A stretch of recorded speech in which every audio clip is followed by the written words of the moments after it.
atendernos con tanto afecto y permitirnos adorar con ustedes. Realmente hay adoradores en este lugar.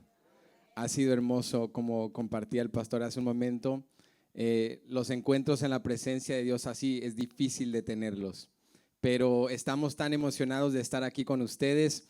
Justo el resto de nuestro equipo llegó directo para el servicio, vienen directo del aeropuerto, pero voy a pedirles, sé que no van a querer hacer esto, pero que se pongan de pie y solo hagan un saludo hacia la iglesia para que identifiquen a todos los del grupo.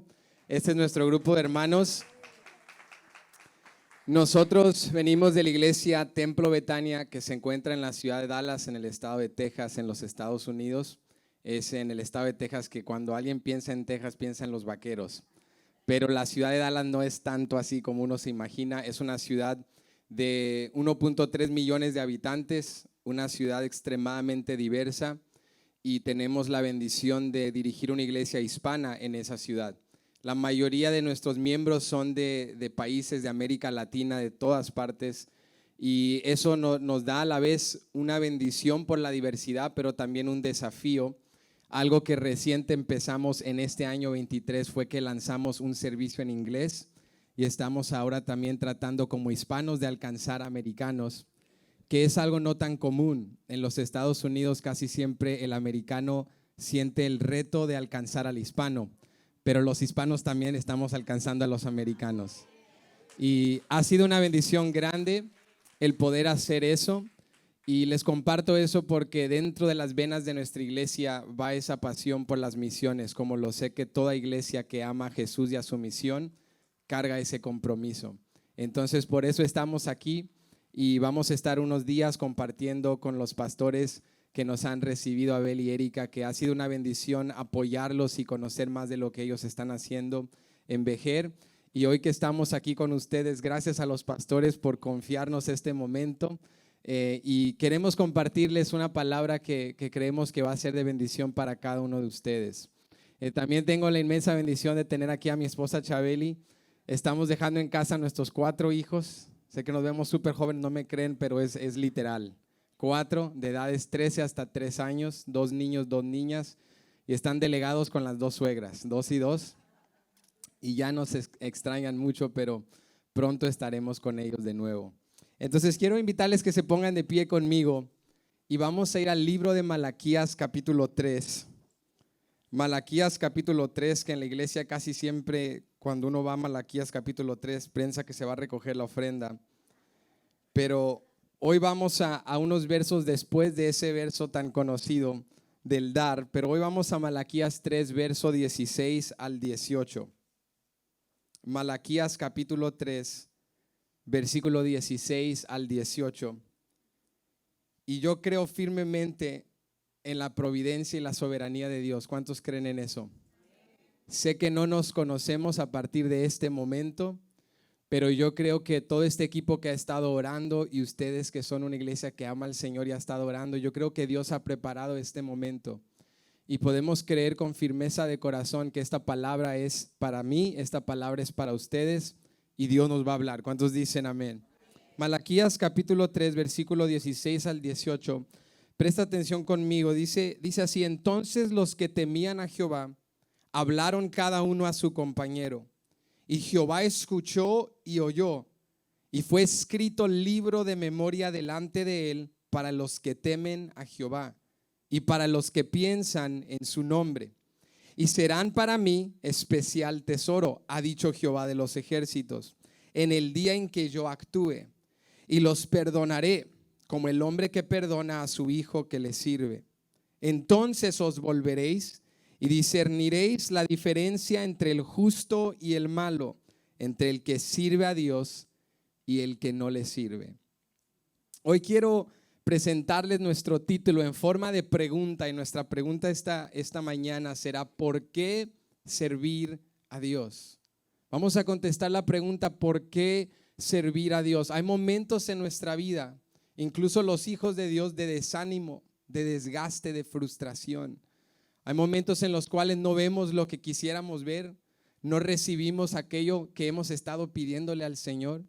Hay momentos en los cuales perdemos de vista el impacto, la bendición de servir a Dios. Pero hoy Mi objetivo es animarte y recordarte que vale la pena servir a Dios. Y que si tú has escogido servir a Dios, venir a esta iglesia, integrarte aquí en esta iglesia, no estás perdiendo tu tiempo. No has invertido en vano. Servir a Dios es el privilegio más grande que un ser humano pudiese experimentar. Entonces hoy vamos a contestar esta pregunta: ¿por qué servir a Dios? ¿Están listos? Vamos a orar. Padre, te damos gracias una vez más por este tiempo. Gracias por esta bella iglesia local, Señor, que nos ha recibido y que hemos adorado juntos, hemos entrado a tu presencia y estamos listos para recibir tu palabra. Háblanos en este momento de una manera práctica, Señor, de una manera real. No estamos acumulando mera información religiosa. Tu palabra es autoridad, tu palabra es poder, tu palabra es real. Entonces háblanos por medio de ella.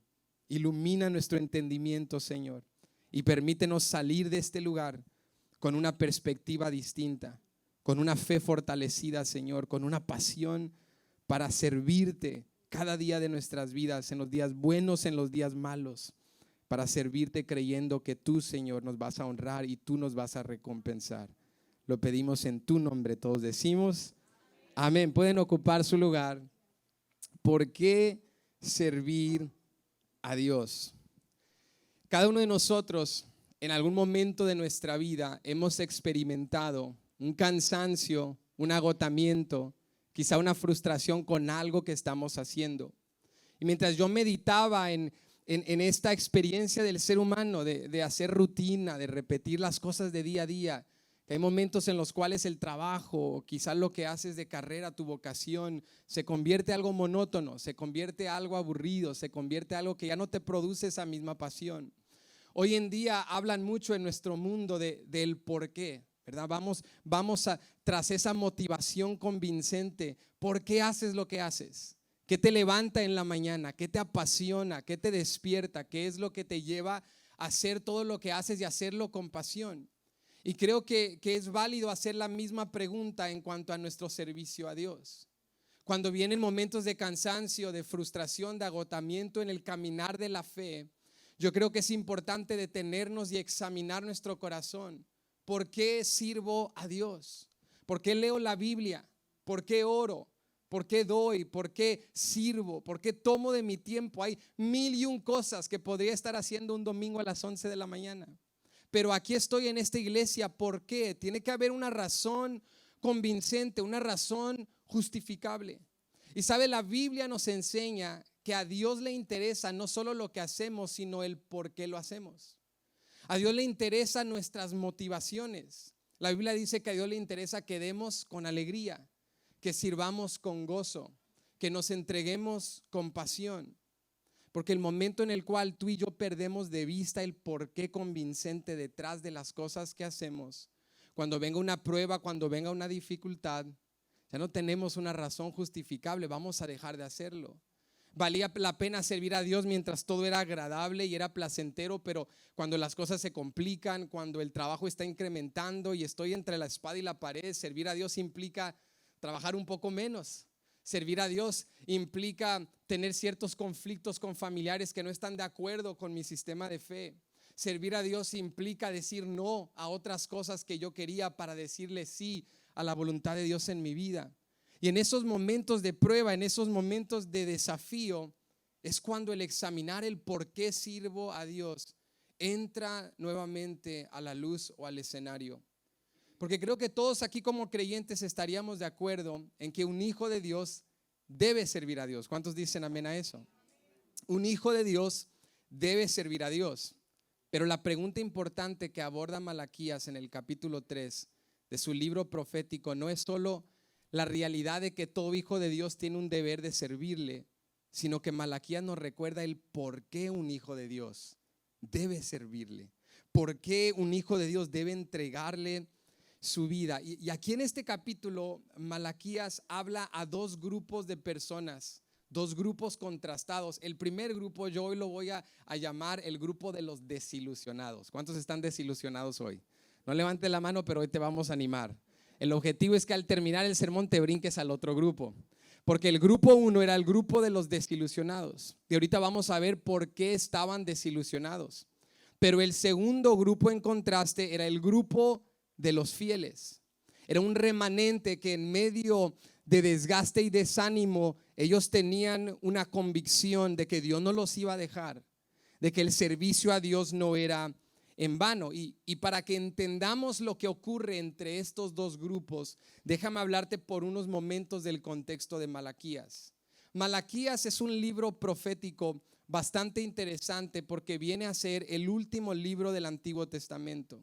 Es el libro que cierra aquella voz profética por medio de la cual Dios utilizaba a sus siervos para hablar a su pueblo.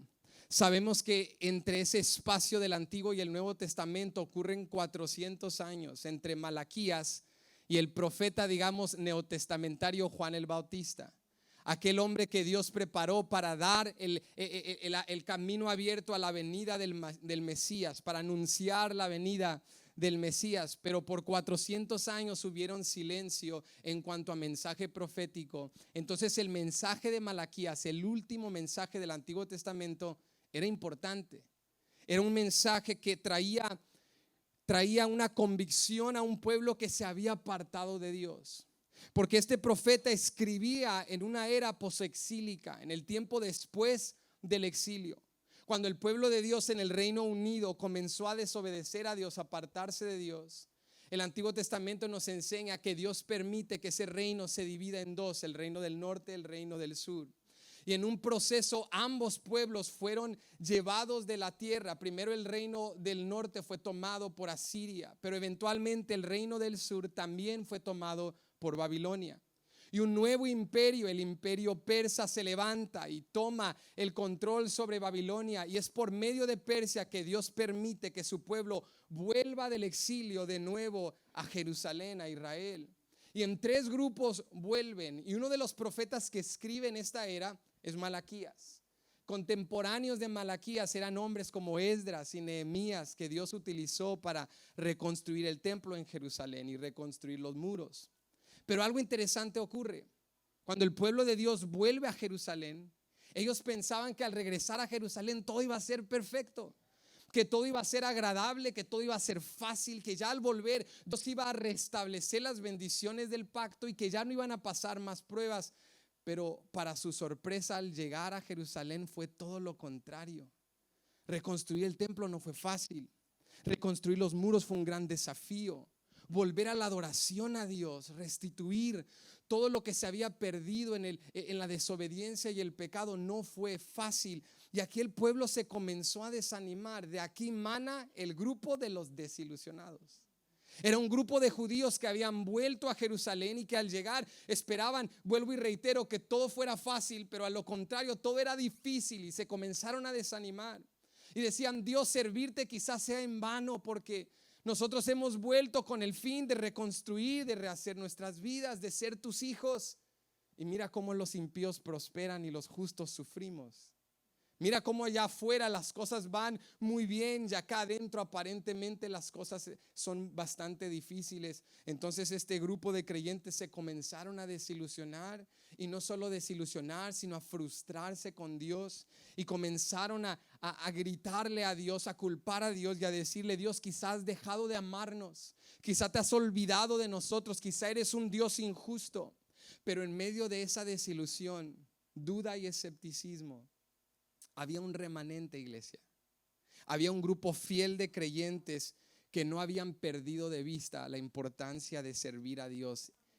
Y hoy de ambos grupos vamos a aprender lecciones. Y esto es lo primero que nos enseña Malaquías al contestar la pregunta ¿por qué servir a Dios? Lo primero que Malaquías nos enseña es el por qué tú y yo nos desilusionamos en el servicio a Dios. Vuelve conmigo, estamos en Malaquías 3, versículo 13 al 14. Y mira lo que dice aquí, dice vuestras palabras contra mí. Este es Dios hablándole al grupo de los desilusionados. Vuestras palabras contra mí han sido violentas. ¿Cómo han sido sus palabras? Dice violentas. Dios describe no solo una frustración, hay una agresión en ellos, hay un enojo contra Dios. Vuestras palabras contra mí han sido violentas, dice Jehová, y dijisteis, ¿qué hemos hablado contra ti? Es como cuando tus niños, ¿verdad?, se están portando mal y tú les dices, no hagas eso, y ellos acá entre ellos así suspiran así calladito y dicen, me cae mal mi mamá. Y el papá dice, ¿qué le dijiste a tu mamá? Y el niño dice, yo no dije nada, ¿qué escuché? Yo no dije nada. Entonces están hablando estos desilusionados mal de Dios, pero se les olvida que Dios escucha todas las cosas. Son como esos hijos que dicen, papá, yo no dije nada. Y Dios les dice, están hablando palabras violentas contra mí y dicen que hemos hablado contra ti, Dios. Nosotros no dijimos nada. Y luego Dios expone sus corazones. Verso 14, habéis dicho, por demás es servir a Dios. ¿Qué aprovecha que guardemos su ley y que andemos afligidos en presencia de Jehová de los ejércitos? Mira la frustración de estos creyentes. Y yo creo que es fácil en primera instancia juzgarlos y decir que incrédulos, que débiles en la fe. Pero la realidad es que creo que si somos sinceros y auténticos el día de hoy, todos nos podemos relacionar con el grupo de los desilusionados.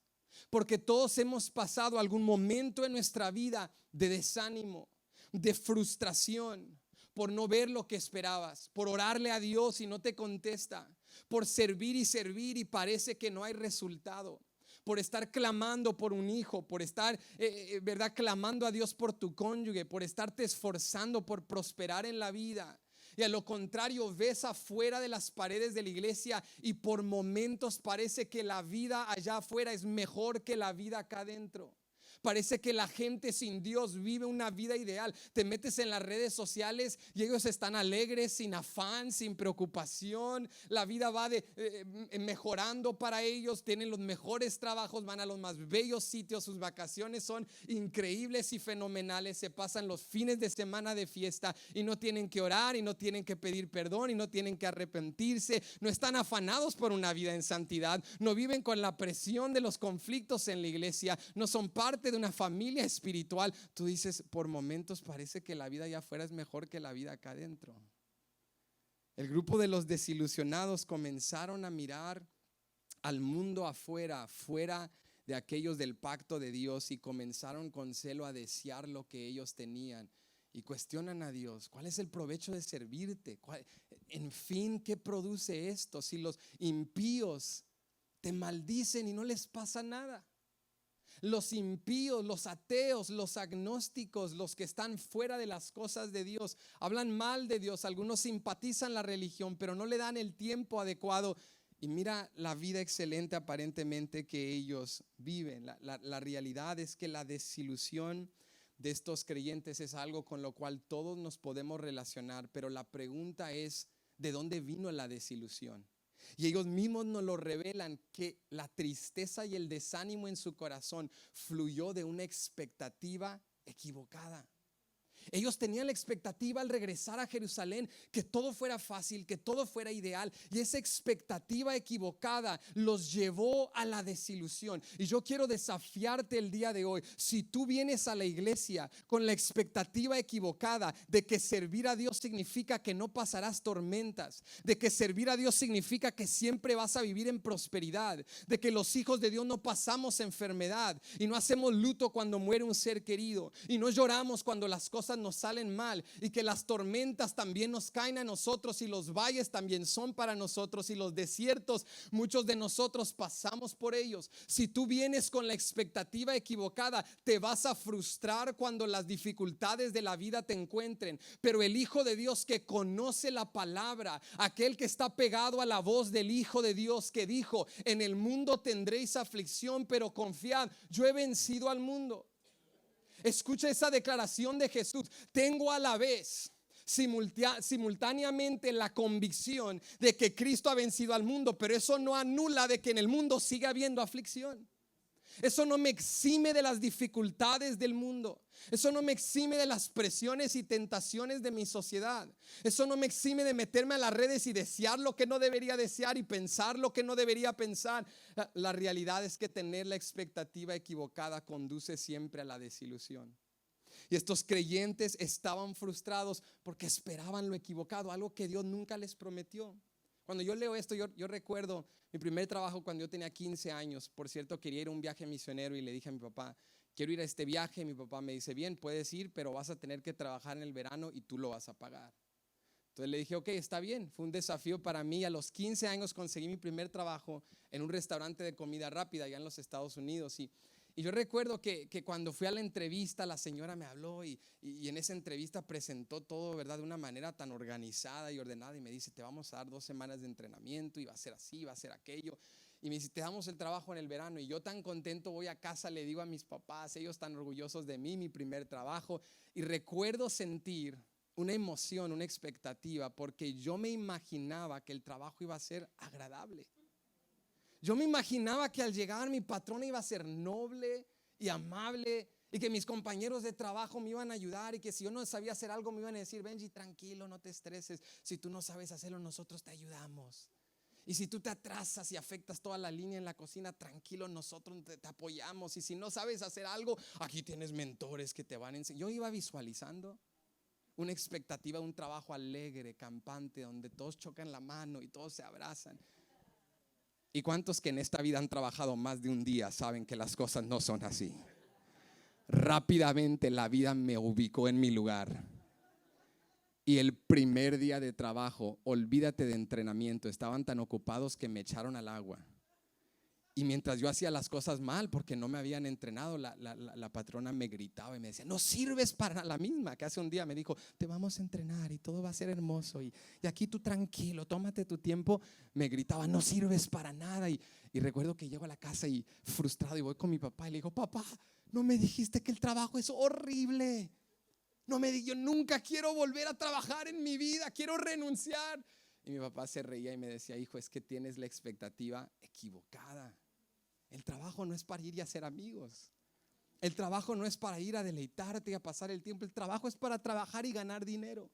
Y a veces Dios te bendice con compañeros que son nobles y buenos amigos. A veces tu patrón es agradable, a veces el trabajo es de deleite, pero a veces no. Y tienes que ir con la expectativa equivocada. Y me di cuenta que mi expectativa equivocada me condujo a la desilusión. Pero cuando mi papá con la verdad me ubicó, entonces esa desilusión fue reemplazada con un desafío.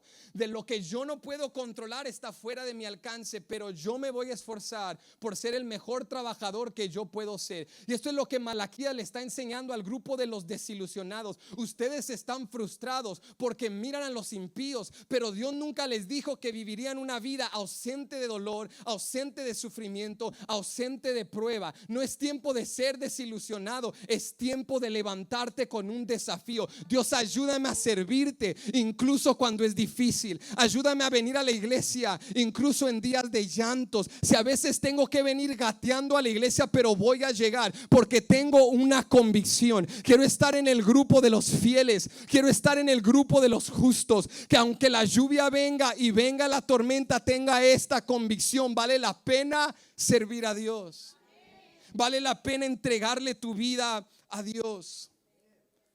Tener la expectativa equivocada te va a afectar, te va a frustrar, y quiero decirte en este día que Dios nunca nos ha engañado. Dios no nos dijo inscríbete al cristianismo y todo va a ser fácil. Él fue muy sincero. Mira lo que dice la Biblia en Santiago capítulo 1 versículo 2 al 4. Dice, hermanos míos, tened por sumo gozo cuando os halléis en diversas pruebas. ¿Cuántos ya tienen conflicto con el verso 1? No hemos llegado ni al verso 2 y el verso 1 ya entramos en conflicto. Porque el verso 1 dice algo, humanamente hablando, inalcanzable.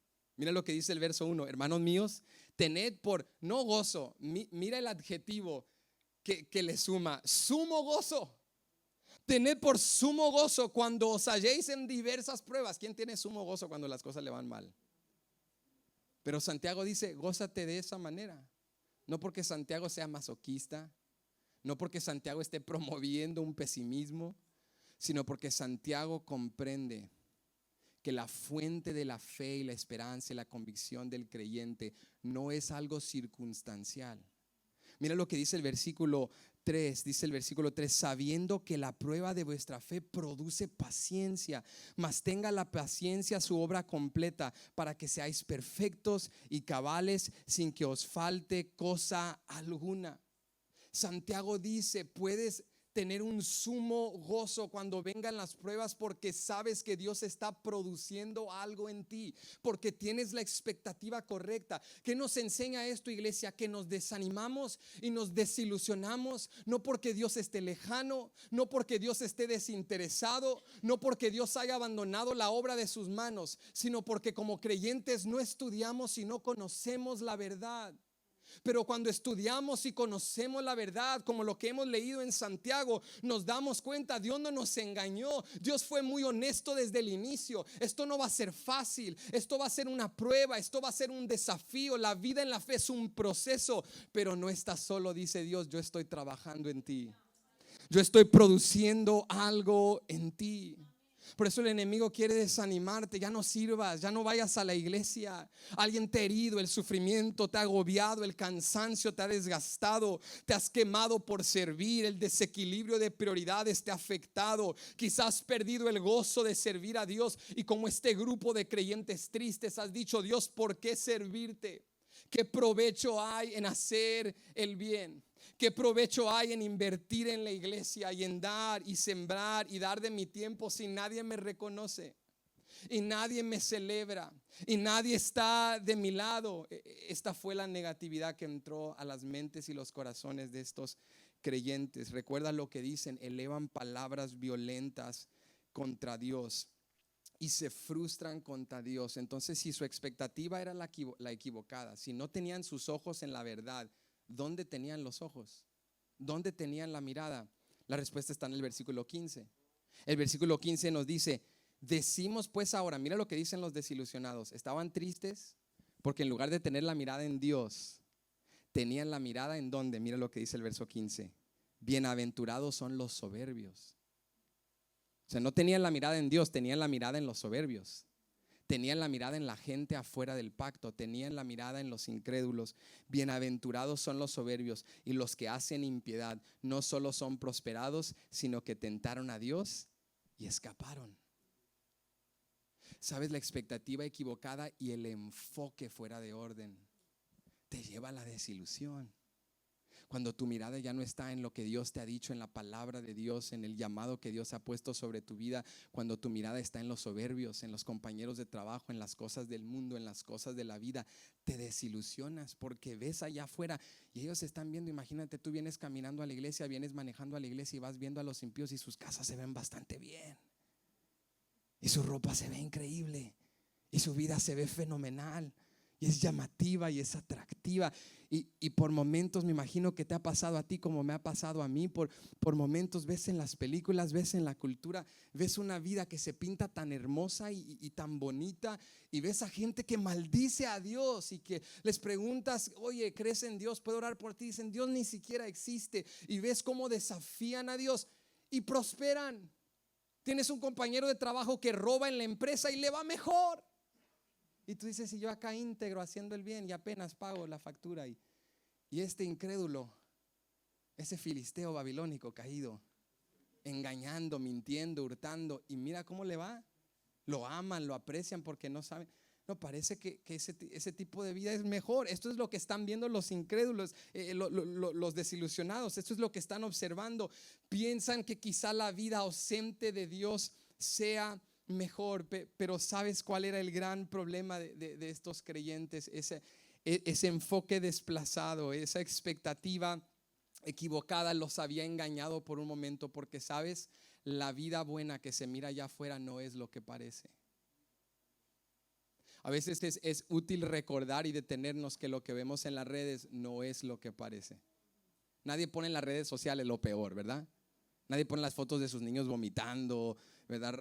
Haciendo desastres en la casa, metiendo juguetes en el inodoro. Eso no lo ponen en las redes. Lo que ponen es la familia ideal, las mejores fotos. No sé si has visto esos memes que salen en las redes de una persona, un influencer, que pone una foto y se ve increíble de esta esquinita de su casa, pero si volteas la cámara a la otra, la casa es un desastre. Y lo que el escritor, lo que Malaquías nos está enseñando es que esa foto que tú ves, ese mundo, ese cuadro de una vida ideal, que allá afuera los soberbios viven mejor que los hijos de Dios, no es lo que parece. Él dice: estás viendo las cosas desde un lente terrenal momentáneo, pero no has comprendido que la prosperidad de los impíos, aunque es real, escucha esto, es temporal. Es real, no lo podemos negar. Ir y probar las cosas del mundo, no vamos a mentir en la iglesia. Yo recuerdo de joven, a veces en la iglesia me decían: si te vas al mundo va a ser aburrido, va a ser horrible, los placeres del mundo te van a destruir. Y luego mis amigos salían y yo miraba: nadie está destruido, esto es increíble, les va súper bien. Y los placeres son increíbles. Sí, pero por un momento. Es algo temporal, es un engaño, es una fantasía, no es algo duradero. Pero Malaquías dice: la prosperidad de los hijos de Dios no es temporal, esa prosperidad es eterna. Esa prosperidad es duradera. Allá afuera en el mundo vas a encontrar alegría. Sí, en mil y un cosas hayas alegría, pero solo en Dios hay un gozo duradero. Solo en Cristo hay una satisfacción perdurable. La literatura de sabiduría del Antiguo Testamento nos enseña: en el mundo todo hombre va al mismo fin. Perdóname que te lo recuerde el día de hoy, pero todos vamos a morir. Y un filósofo antiguo clásico griego dijo en una ocasión: vivir es morir cada día un poco más. Cada día nos estamos acercando a la muerte, y cuando venga la muerte nada nos llevamos con nosotros. Aquí se quedan los iPhones, aquí se quedan los carros, y lo que antes era carísimo y bello termina en escombros y en basura. Y viene una nueva generación y reemplaza todo lo que hicimos, y nuestros preceptos y conceptos, ideologías, filosofías y grandes refranes y dichos quedan en el olvido, y nuevas tradiciones reemplazan las antiguas, y nuevos edificios reemplazan los antiguos. Pero los montes siguen en su lugar, el sol sigue subiendo y bajando, y Dios sigue en su trono. El escritor dice: lo eterno es más importante que lo temporal y terrenal. Y sí, si ves a los soberbios parece que prosperan, pero la prosperidad de Dios es eterna, es duradera, te satisface desde adentro hacia afuera. Y por eso el escritor continúa, y Malaquías nos dice: ¿qué te va a sacar de la desilusión? ¿Y qué te va a impulsar para servir a Dios con alegría? Aquí viene lo primero, aquí viene la estrategia, el antídoto para salir de la desilusión. En primer lugar, Malaquías dice: recuerda que lo que Dios te ofrece es eterno. El versículo 18, mire lo que dice el versículo 18, Malaquías 3, dice: entonces os volveréis. Aquí Dios le está hablando a su pueblo, y mira lo que les dice: entonces os volveréis y discerniréis la diferencia entre el justo y el malo, entre el que sirve a Dios y el que no le sirve. Malaquías mira aquel día escatológico, ese día del fin, cuando Cristo volverá a juzgar a las naciones. Y él dice: sí, ahorita es difícil poder discernir la verdadera prosperidad duradera, pero ese día llegará. Y cuando llegue el fin de todas las cosas, entonces todos vamos a discernir entre los justos y los injustos. Vamos a poder discernir entre el trigo y la cizaña, entre las ovejas y las cabras, entre los creyentes y los incrédulos. En ese día nos daremos cuenta qué es lo que más importaba en la vida. En ese día vamos a diferenciar entre una prosperidad que ya desenmascarada era solo un vapor, y vamos a darnos cuenta de la prosperidad de Dios, que es para siempre. Porque el gozo que los hijos de Dios disfrutan aquí en este momento, lo vamos a disfrutar en el cielo con Él por toda la eternidad. Eso es algo que nadie nos lo puede quitar. Malaquías dice, mientras Dios examina a sus hijos y les dice: tienen que cambiar su perspectiva, tienen que dejar de ver lo terrenal. Si quieres salir de la desilusión, si ahorita estás desanimado, tienes que examinarte: ¿dónde he puesto mi mirada? ¿Dónde he puesto mi enfoque? Tengo que mirar las cosas eternas, tengo que mirar las cosas de Dios. Eso no es decir que las cosas de la tierra no importen, tienen su lugar, pero sí es decir que las cosas espirituales importan más. Malaquías dice un capítulo después, Malaquías 4, verso 1 al 3. Mira lo que dice aquí. Mira la palabra que Dios declara en Malaquías 4, 1 al 3. Porque he aquí, viene el día ardiente como un horno, y todos los soberbios y todos los que hacen maldad serán estopa. Aquel día que vendrá los abrazará, ha dicho Jehová de los ejércitos, y no les dejará ni raíz ni rama. Mas a vosotros los que teméis mi nombre. ¿Cuántos temen el nombre de Jehová? Esto es para ti y para mí. Mas a vosotros los que teméis mi nombre, nacerá el sol de justicia, y sus alas traerá salvación, y saldréis y saltaréis como becerros de la manada. Hollaréis a los malos, los cuales serán ceniza bajo las plantas de vuestros pies en el día en que yo actúe, ha dicho Jehová de de los ejércitos. Ahorita, hermano, luchamos con enfermedades, pruebas, desafíos, pero en aquel día vamos a saltar como becerros de la manada, porque nos vamos a dar cuenta, invertí en el lugar correcto, servir a Dios no fue en vano. Malaquías dice, mira la prosperidad eterna. Dios te ofrece algo eterno. Eso es lo primero que te debe motivar, la prosperidad, iglesia. Malaquías nos está enseñando, le hemos dado una definición, una perspectiva muy reduccionista. Hemos creído que la prosperidad es salud, es riqueza y es felicidad. Pero ¿cuántos saben que la prosperidad es más que eso? Porque incluso los ricos que lo tienen todo, muchos no duermen en las noches. La enfermedad no respeta a ser alguno, no se para y dice, tú eres rico, a ti no te puedo tocar, a ti te salto. No, la enfermedad toca a cualquiera. La aflicción visita todas las casas, mansiones y casas humildes. El escritor dice, mira, la prosperidad no hay que reducirla, es más, es holística, es integral, es completa, es de adentro hacia afuera, y eso solo lo puede ofrecer Dios. El escritor se está dando cuenta al desafiar a estos creyentes desilusionados. ¿Por qué servir a Dios? ¿Sabes por qué? Porque lo que Dios te da es eterno, la salvación. A veces estamos desanimados y decimos, Dios, es que no tengo mucho por qué agradecerte, estoy pasando estos problemas económicos, estos problemas emocionales, estos problemas en el hogar. Pero sabes, solo ocupa recordar a Cristo en la cruz del Calvario, el sacrificio de Cristo Jesús, para volver a inspirar en tu corazón gratitud y decir, sabes, soy más próspero de lo que yo pensaba. Tengo más, se me había olvidado lo mucho que tengo en Dios. Dios nos ha dado cosas eternas, satisfacción, felicidad, gozo. Eso es lo primero. Él dice, sales de la desilusión cuando recuerdas que lo que Dios te ha dado es eterno. Pero número 2, Malaquías dice, sales de la desilusión cuando recuerdas que eres amado por Dios. ¿Saben? Los hijos de Dios servimos no simplemente por deber, eso es parte de, pero servimos sobre todo porque somos amados por Dios. No somos meramente obreros, somos hijos de Dios. ¿Cuántos le dan gracias en este día? No somos meramente obreros, lo somos, pero no meramente, somos hijos de Dios. Y tenemos la dicha y el privilegio no de venir a tocarle a la puerta al patrón. Nosotros entramos directo a la casa y nos sentamos en el sillón y abrimos el refrigerador y cenamos con él y estamos a la mesa porque él es nuestro Padre celestial. Y lo llamamos no solo con títulos formales, le decimos como dijo el apóstol Pablo, Abba Padre, porque somos amados por él. Malaquías dice, Dios no nos usa con utilidad como lo hace el hombre. Dios no es como tus amigos o seres queridos que te llama solo cuando necesita algo. Dios no es como el hombre que te ve como un objeto y que cuando te necesita te pone en una categoría. Dios nos ama como sus hijos. Y esto es poderoso porque en Malaquías hay un tema subyacente a lo largo del libro, que aunque es un libro de juicio y de exhortación, conlleva un tema subyacente de la misericordia y el amor de Dios.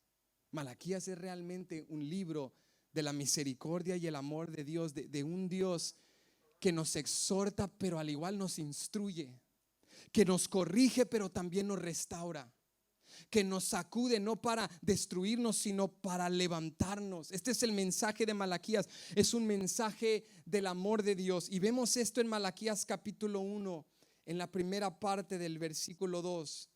Mira lo que dice Malaquías capítulo 1 versículo 2. Y si puede pasar el hermano en el piano para irme ayudando a cerrar. Dice Malaquías capítulo 1 verso 2. Mira lo que Dios dice, yo os he amado. ¿Qué dice Dios? Dios le dice a su pueblo, yo los he amado. Y escucha este detalle, no solo les dice yo los amo como un acto presente, eso es obvio, pero les dice los he amado. ¿Qué significa eso? Hay una trayectoria de mi amor, hay una historia de mi amor, hay evidencias de mi amor.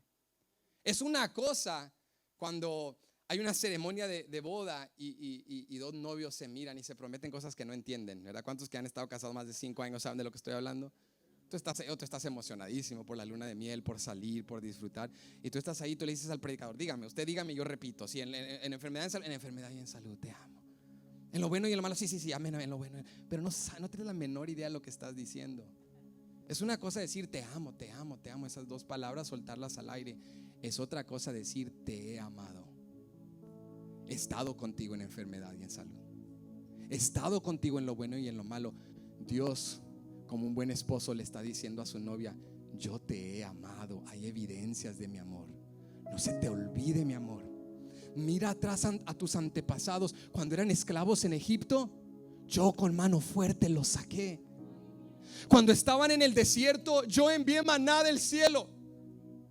Cuando me desobedecieron y se apartaron de mí, incluso en el cautiverio, yo los amé. En el pecado, yo los amé. En el regreso a Jerusalén, yo los amé. Cuando no había cómo reconstruir el templo y los muros, yo los amé. Cuando invirtieron más oro y recursos en sus casas que en la casa de Jehová, yo los seguí amando. Cuando se olvidaron de venir a la iglesia, yo te amé. Cuando te apartaste, yo te amé. Cuando pusiste el trabajo por encima de mí, yo te seguí amando. Cuando no merecías sanidad, yo toqué tu cuerpo. Cuando no tenías para comer, yo llené tu casa. Cuando no tenías paz en la noche, yo fui tu tranquilidad. Cuando todo era oscuridad, yo era tu sol que irradiaba todas las mañanas.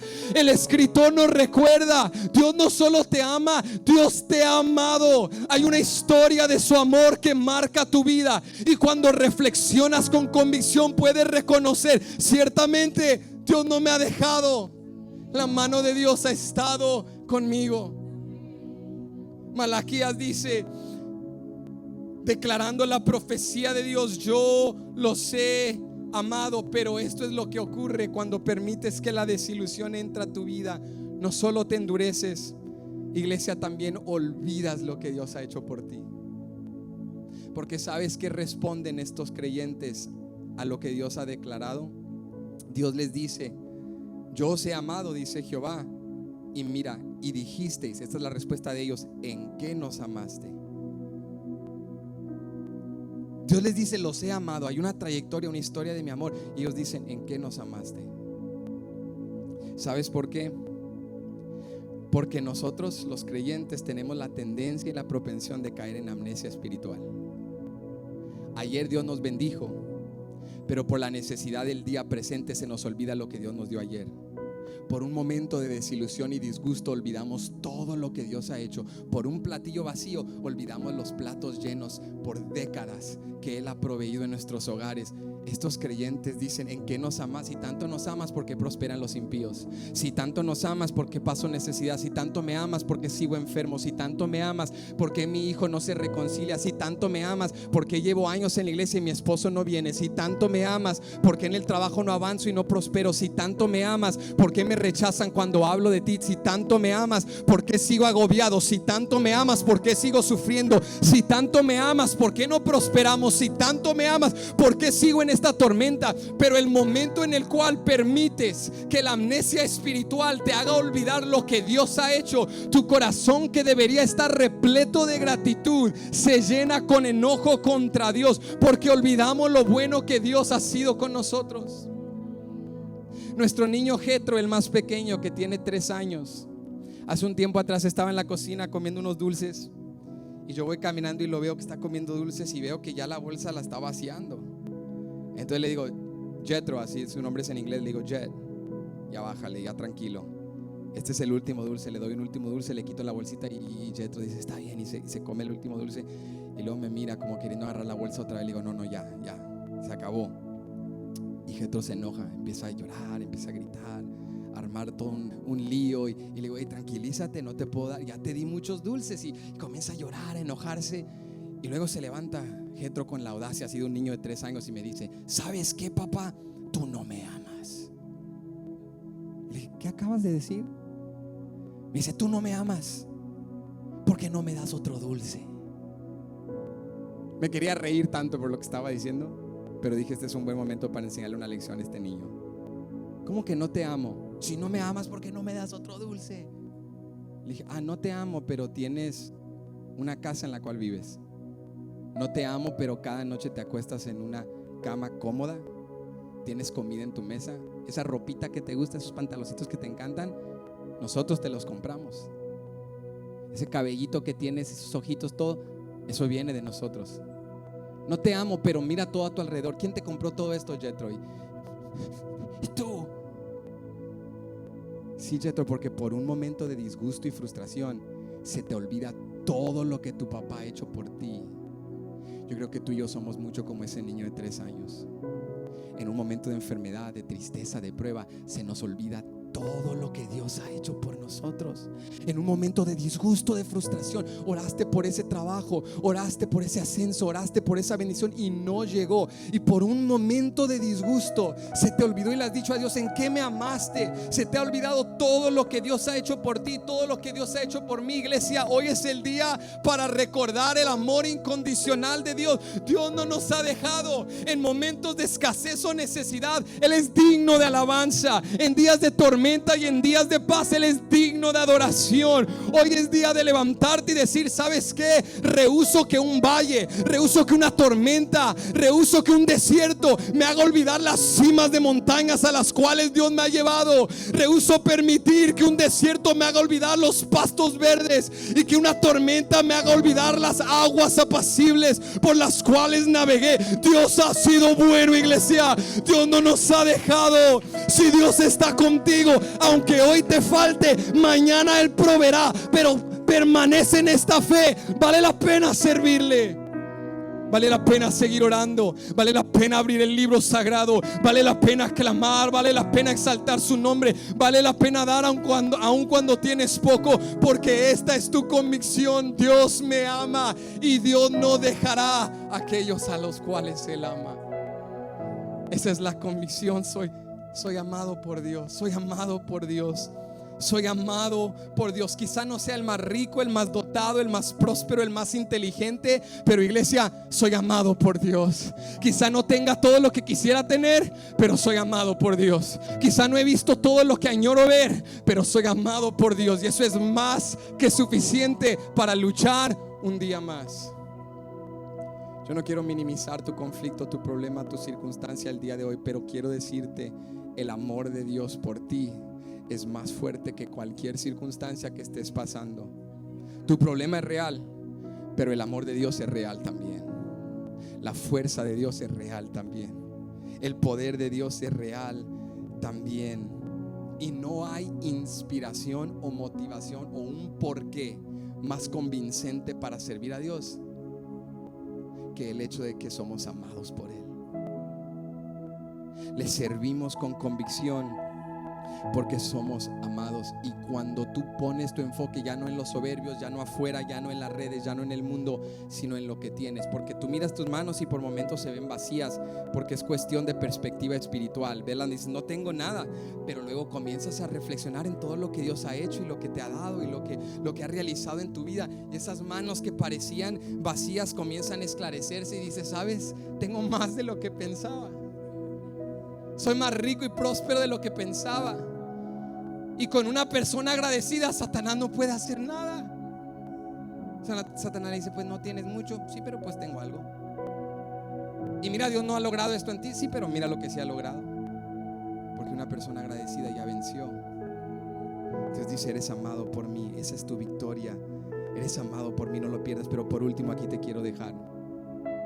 Malaquías nos dice: la desilusión al servicio a Dios viene por una expectativa equivocada y un enfoque desplazado.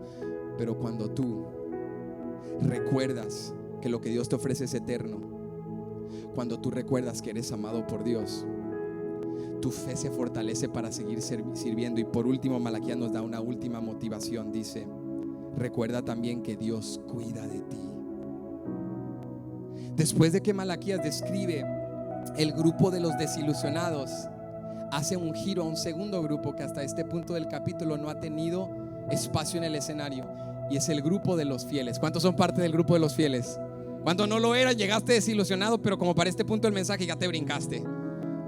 Ese es el grupo de los fieles. Mira lo que pasa con el grupo de los fieles. Estamos en Malaquías capítulo 3, versículo 16 al 17. Entonces los que temían a Jehová, ¿ves el contraste? Acá están los desilusionados, frustrados, culpando a Dios.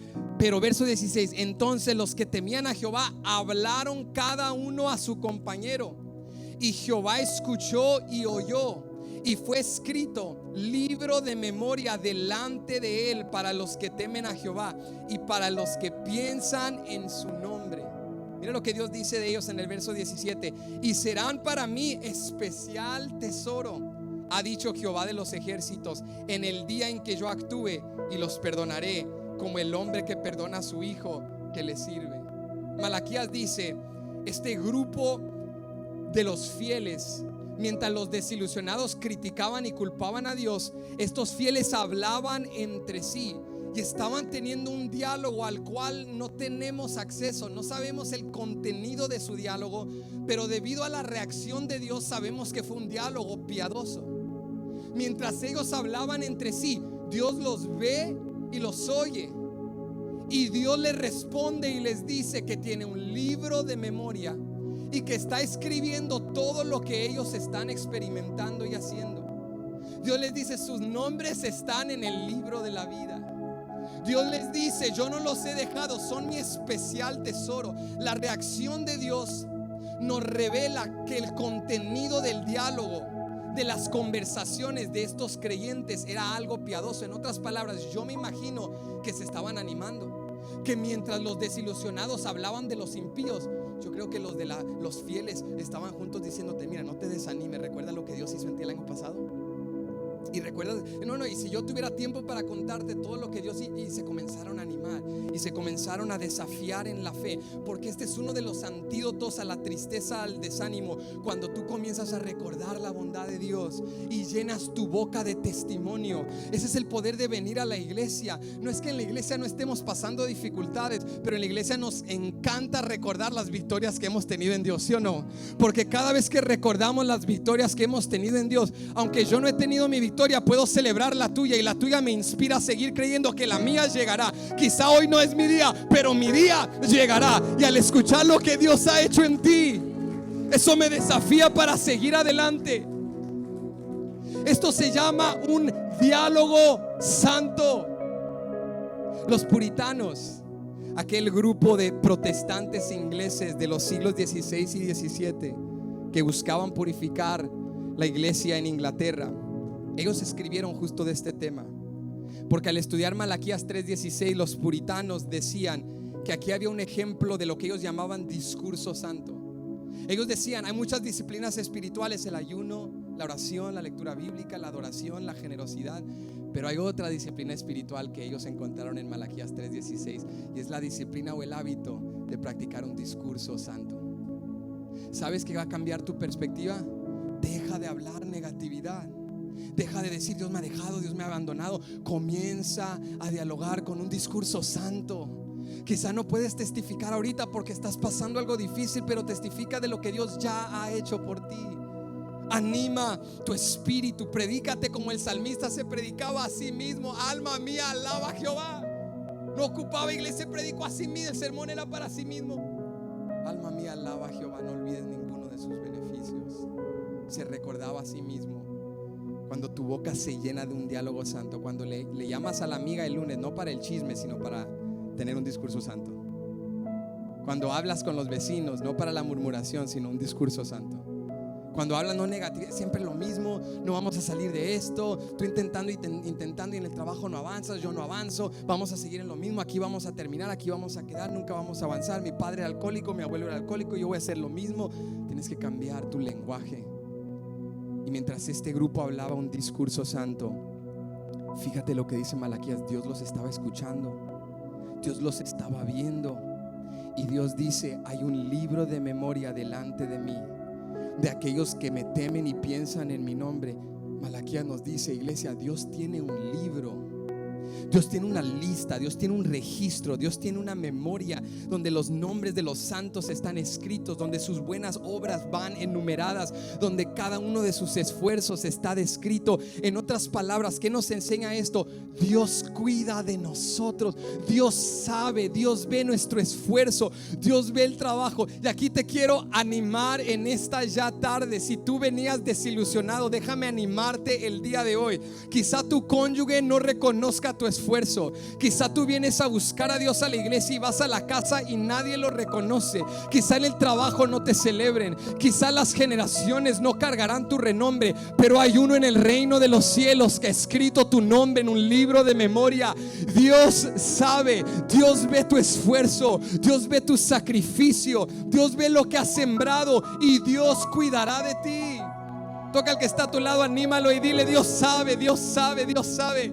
Dios sabe lo que has hecho. Dios sabe las lágrimas que has derramado. Dios sabe las tentaciones que has superado. Dios sabe lo que has sacrificado para llegar aquí. Dios sabe que si hace un momento adorabas con lágrimas, no es porque sea mero sentimiento, seas una persona muy emotiva. Dios sabe que lo haces porque has pasado tormentas, has pasado desiertos. Dios sabe cada sacrificio. Y Dios les dice: su nombre está en el libro. Yo cuido de ustedes. Yo tengo memoria de todo lo que han hecho y han sembrado. Iglesia, ¿vale la pena servir a Dios? Claro que sí. Cuando recuerdas, cuando pones tu enfoque y tu mirada en esta verdad y realidad, lo que Dios me da es eterno. Soy amado por Dios y Dios cuida de mí. Dios sabe mi sacrificio y soy en sus manos especial tesoro. Dios me honrará y Dios me bendecirá. Ponte de pie conmigo en esta tarde.